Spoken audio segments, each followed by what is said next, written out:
Good afternoon, friends. Important amendment and clarification for GST waiver, interest or penalty or both under section 128 capital A. Three important clarification and amendment done in Rule 164 and circular number 248 dated 27th March 2025. What is that change? I will explain to you. The first, they are talking about, let's say you got any notice, statement or order which is containing specified period for benefit, 3 years, 17-18, 18-19 and 19-20. Only for 3 years you will get the benefit if you pay the demanded tax amount. Or other period other than specified period. Let's say a particular notice, statement or order, it's for 5 years, 3 years for the benefit and 2 years for which no benefit under section 128 capital A. How you can avail the benefit and what was the provision and what is the amendment they have done now? So I will go through that amendment which is being done through a notification. Second, they are saying when you are moving SPL 01 or SPL 02, application for waiver of interest or penalty or both, you need to make sure you are withdrawing any kind of appeal or writ filed before the court. And that application need to be filed along with SPL 01 or SPL 02. And then once you get the order, that copy need to be submitted within 1 month. Third situation, and which is interesting one, if you have paid the demanded tax amount through GSTR 3B prior to 1st November 2024, when this section 128 capital A got notified, whether you can also avail the benefit, waiver of interest or penalty or both. So we are going to discuss these three components in this particular video. I'm sharing my screen to show you the provision so that we can get the clarity.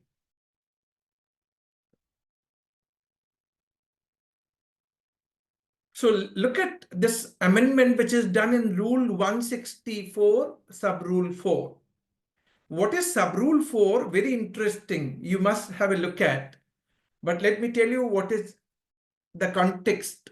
Initially, Sub-Rule 4 of Rule 164 was saying, if any notice, statement or order demanding the tax amount for specified period, 3 years, and for non-specified period, then as per this rule, as existed before, we have to make full payment of tax, including for the specified period and for non-specified period. For simplicity, let's say 5 साल के लिए उनने demand किया tax interest penalty का, 3 साल का आपको benefit मिलेगा 17, 18, 18, 19, 19, 20 का, लेकिन 2 साल की भी डिमांड इस नोटिस में या ऑर्डर में है, तो उन्होंने कहा था आपको फुल टैक्स का अमाउंट पे करना पड़ेगा.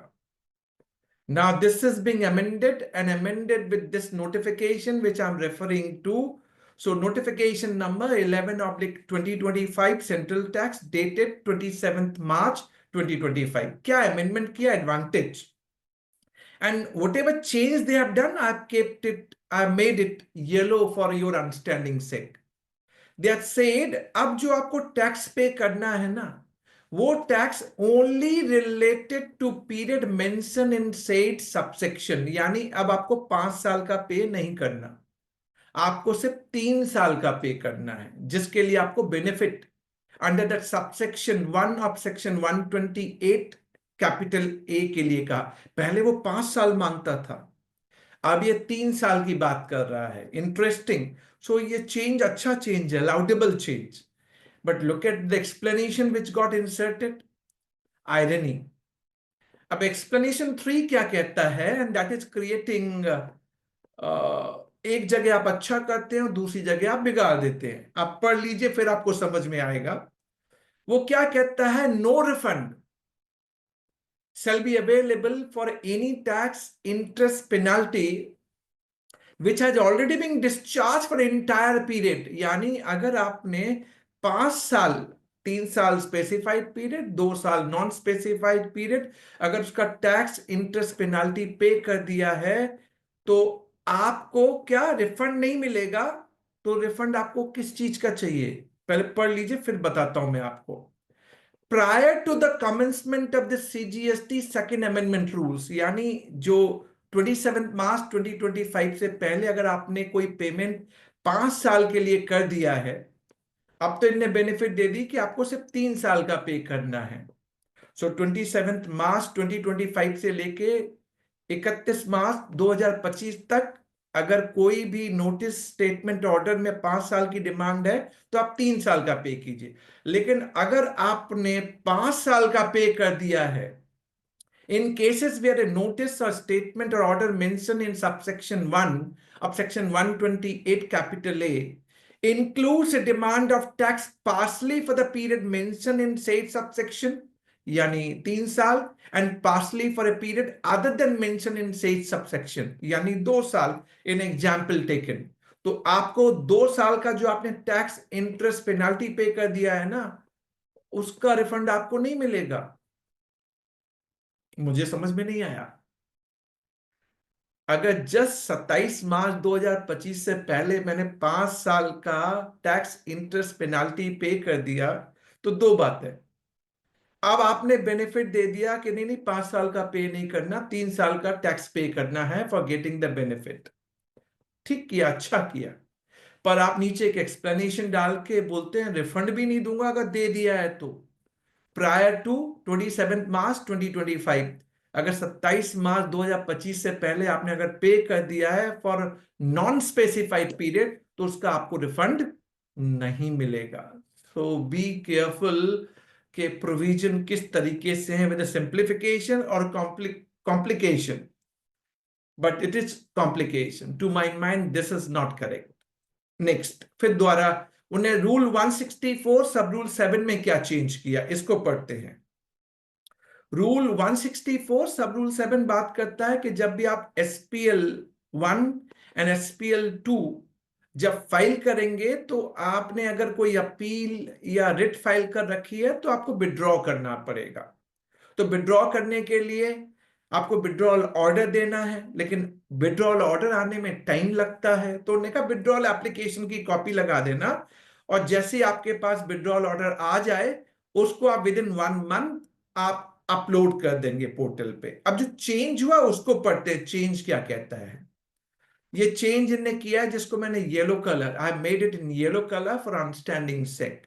What they are saying, provided further that where notice or statement or order mentioned in subsection 1 of section 128 capital A includes demand of tax partially for the period mentioned in said subsection and partially for period other than mentioned in said subsection। यानी कोई भी notice statement order जिसमें 3 साल covered हैं और plus 2 साल covered है, partially the period other than that mentioned in that said subsection, applicant instead of withdrawing the appeal, यानी अगर आपकी अपील अपीलेट अथॉरिटी के पास है या ट्राइब्यूनल के पास है तो आप विड्रॉल एप्लीकेशन नहीं, आपको विड्रॉ ही नहीं करना। They are saying you should not withdraw, rather you should intimate to the appellate authority or tribunal that you do not wish to pursue the appeal for the period, specified period in that said subsection 1718, 1819 और 1920 के लिए आप appeal को pursue करना नहीं चाहते।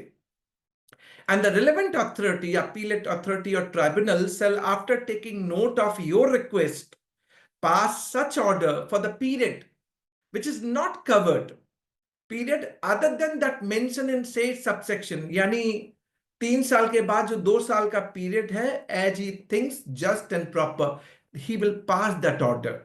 तो उन्होंने कहा इस केस में जहां पे कोई भी नोटिस स्टेटमेंट ऑर्डर इशू हुआ और आपने अपील फाइल कर रखी है but you want to avail the benefit, तो उन्होंने कहा कि आप अपीलेट अथॉरिटी और ट्राइब्यूनल को इंटीमेट करेंगे कि स्पेसिफाइड पीरियड के लिए आप अपील को परस्यू करना नहीं चाहते, बट बैलेंस 2 इयर्स जो नॉन स्पेसिफाइड है उस केस में you will continue with the appeal.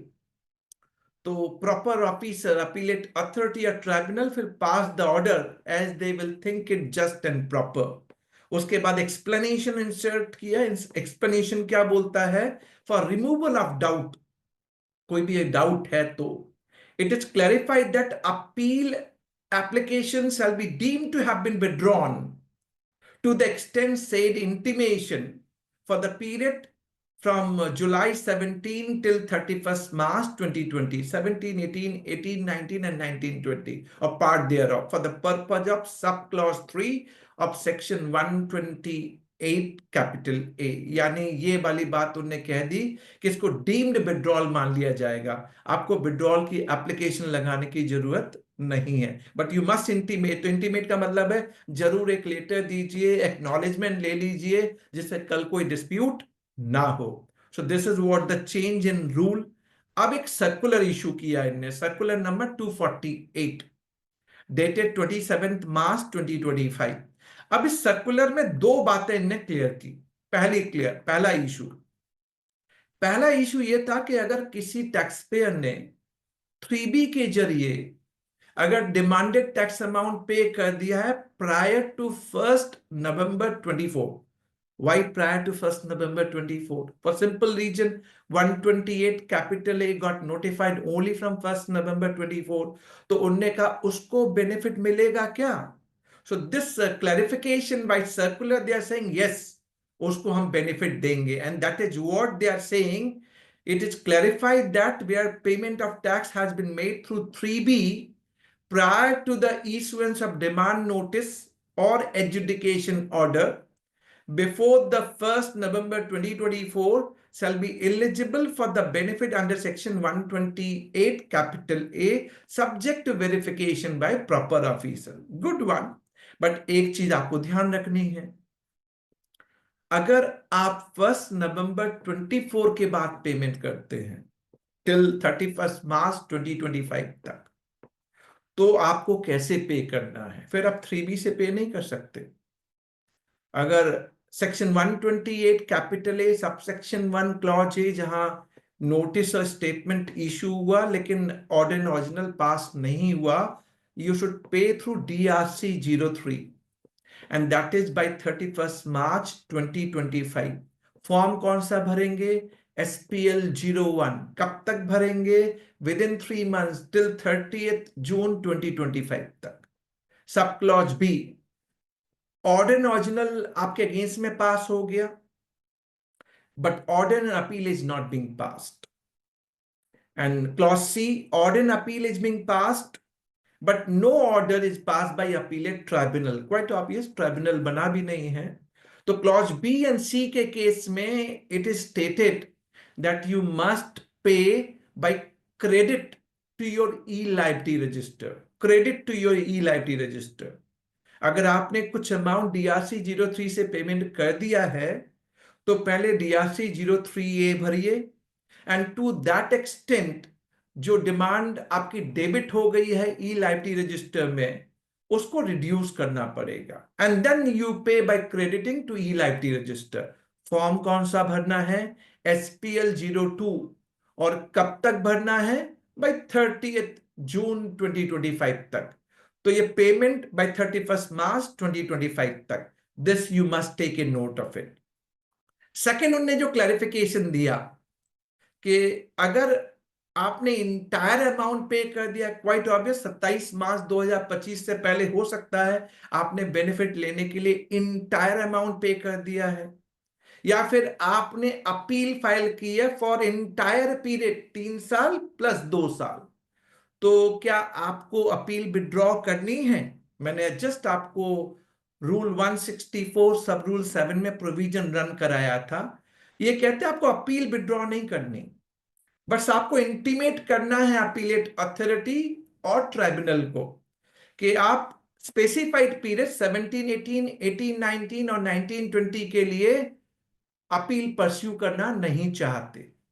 Then your appellate authority और tribunal will pass the order for non specified period as they think just and proper. This is what the clarification given by this circular.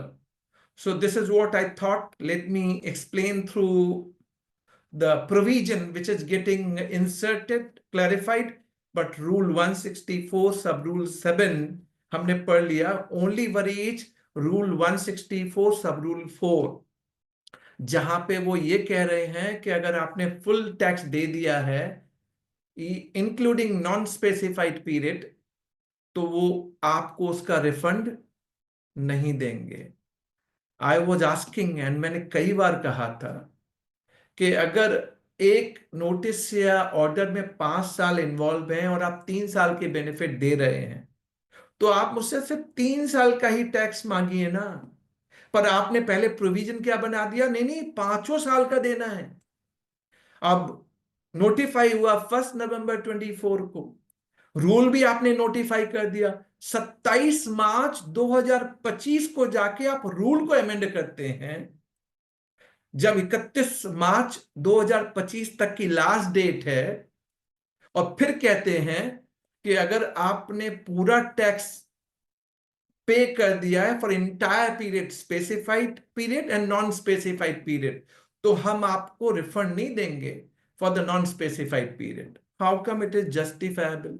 आपने पहले rule ही गलत बनाया था, अब आप correct भी कर रहे हैं तो उसमें राइडर डाल रहे हैं. कई बार हमें समझना पड़ेगा इस तरह की एमनेस्टी जहां बेनिफिट देना चाहते हैं, क्या वाकई बेनिफिट देना चाहते हैं? ऐसे कई केसेस कवर्ड हैं कि 74 में नोटिस इश्यू कर दिया गया, ऑर्डर इश्यू कर दिया गया, जबकि 74 का केस नहीं है. That is not a fraud case, पर डिपार्टमेंट 74 का नोटिस और ऑर्डर इश्यू करके बैठा हुआ है. You know that. आपने उनको कवर नहीं किया. ऑफ कोर्स दो प्रोविजो में आपसे फिर भी कह दूं जब मैं इस बात को कह रहा हूं. First proviso to section 128 capital A subsection 1, अगर कोई नोटिस 74 में आया है आपके पास but on direction of appellate authority, tribunal और कोर्ट, उन्होंने कहा ये फ्रॉड का केस नहीं है, ये तो नॉन फ्रॉड केस है, and that order need to be pass under section 73, और ये प्रोविजन 75 सबसेक्शन 2 से गवर्न होता है. तो दैट ऑर्डर टू बी पास, तो फिर आपकी डेट 31 मार्च 2025 नहीं है. फिर you need to make payment by within 6 months, not by, within 6 months from the date of that order to be passed under section 73. तो यानी वो आपको एक्सटेंडेड टाइम पीरियड मिलेगा. तो आपके लिए मौका है. You must go and represent to the proper authority wherever you can make defense. It is not a fraud case. It is non-fraud case. You will get the time period for submission. और उस case में आपको SPL 02 भरना पड़ेगा. Once you make payment within 3 months, SPL 02. Second proviso जो last category थी कि मान लीजिए कोई ऑर्डर आपके फेवर में आ गया और डिपार्टमेंट ने अपील फाइल कर दी, आपको बेनिफिट मिलेगा क्या? बिल्कुल मिलेगा. उन्होंने कहा कि बाद में जो सब्सिक्वेंट अपीलेट ऑर्डर पास हुआ उसमें कोई एडिशनल टैक्स की लायबिलिटी होगी, then you must pay within 3 months from the date of order is passed. तो आपको विद इन 3 मंथ्स आपको पे करना पड़ेगा. SPL 02 आपको भरना पड़ेगा for waiver of interest or penalty or both. I thought creating this video with the amendment with the circular to giving more clarity, but at last क्या डेट एक्सटेंड होगी? आप भी कमेंट में लिखिए कि what is your expectation? Do you want this date to be extended? As per the field information जो मेरे पास information है, बहुत ज्यादा लोग ऑप्ट नहीं कर रहे हैं. अगर GST MNST देनी है तो let's open up now, open up the horizon and invite as many those who defaulted initial period. 74 के केसेस के नोटिस ऑर्डर आप पास करके बैठे हो जबकि हैं 73 के. मेरे रिटर्न से आ रहे हैं, मेरे रिटर्न में डिस्प्यूट है, रिटर्न में डिफरेंस दिख रहा है. आपने 74 का केस बना दिया। इंटरप्रिटेशन का मैटर है 16 सबसेक्शन 4 का। So when I am saying 16 subsection 4, एक और चीज मेरे माइंड में आ गई। 16 सबसेक्शन 4 में आपको रेक्टिफिकेशन एप्लीकेशन डालनी है एज पर annexure A by notification number 22/2024 central tax dated 8th of October 2024। कब तक? With in 6 month by 8 April 2025 आपको रेक्टिफिकेशन एप्लीकेशन डालनी है। लेकिन किसी ऑर्डर में मान लीजिए 16(4) का मैटर भी हो और अदर देन 16(4) का भी मैटर हो, तो एक और डिस्प्यूट जो हम मुझे मिल रहे हैं कि क्या आपको रेक्टिफिकेशन एप्लीकेशन डालनी है या SPL 02 में जाना है। टू माई माइंड उन्होंने कहा कि SPL 02 डालिए, ऑटोमेटिकली जो आपकी 16(4) की डिस्प्यूटेड डिमांड थी वो नेट ऑफ हो जाएगी। पर वो ऑर्डर, अगर मेरा ऑर्डर दोनों से रिलेटेड है 16(4) एंड नॉन 16(4), तो पेमेंट करने के लिए मैं कैसे पेमेंट करूं? चैलेंजिंग आज की डेट में। बहुत सी चीजें हैं, ये सर्कुलर के जरिए कहते हैं, क्लैरिटी लेके आते हैं, पर पोर्टल पे अवेलेबल नहीं है, डिस्प्यूट हो रहा है, कंफ्यूजन है, that is not available, lot many things. अभी तो हमने 31 मार्च 2025 की डेट में कह रहा हूं, बट आई एम होपफुल कि looking at these complication and lot many things where we are trying to understand, it must be extended. That is my say. Rest you can make comment on comment box, description box. May all the details whatever I discuss is being provided. Thanks for watching. Thank you very much.